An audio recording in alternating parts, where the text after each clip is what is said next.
My name is Serena and I'm an aerospace and astronautical engineer from Vacaville, California.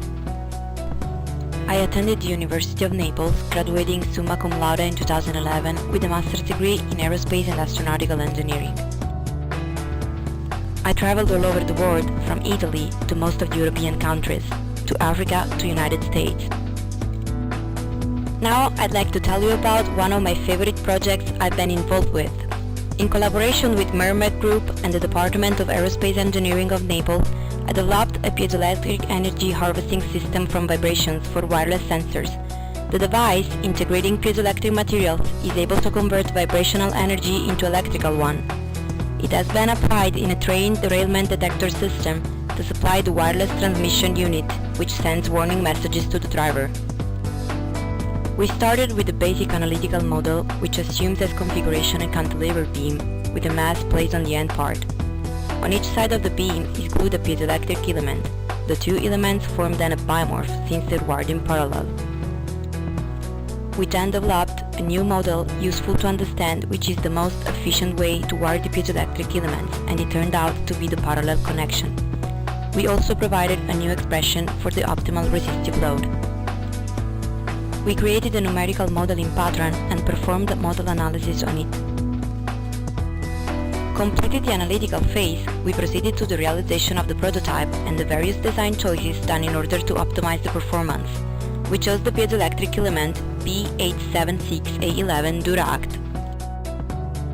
We used the cantilever beam because it results in the lowest stiffness for a given site and the highest average strain for a given force input. The layer is made of spring steel because of its high yield strength, which gives an excellent fatigue behavior. A cam configuration was adopted in order to reduce the mechanical phase shift between the beams and because of its compact shape that optimizes the space requirement. The signal used for the tests is generated by a random signal generator DuckPad 6052E National Instruments. It was possible developing a program in LabVIEW. The signal passes through an amplifier and is input to the shaker on which is mounted the prototype. The voltage generated across the piezoelectric elements is then recorded with the data recorder LMS Cadas Mobile or with an oscilloscope if it's higher than 10 volt. To perform realistic tests, we measured the signal on the freight train. From the spectrogram, it is possible to note that the highest levels of acceleration are included in the interval 40-50 Hz. From the acquisitions done, 2 time segments were chosen to be used as input signals for the tests and are shown in the graphs. Testing the prototype, we obtained the optimal configuration which maximizes the power generated. Was then tackled the problem of the converse piezoelectric effect and found a solution by wiring a tight bridge to each piezoelectric element.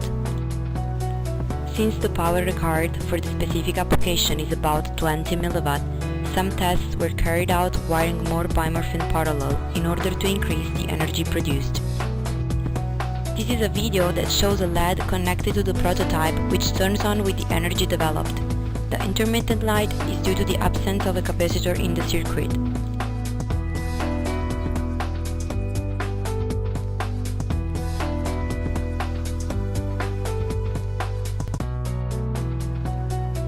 Thanks for your attention. I'm extremely excited about hearing back from you and about the potential of working for SpaceX.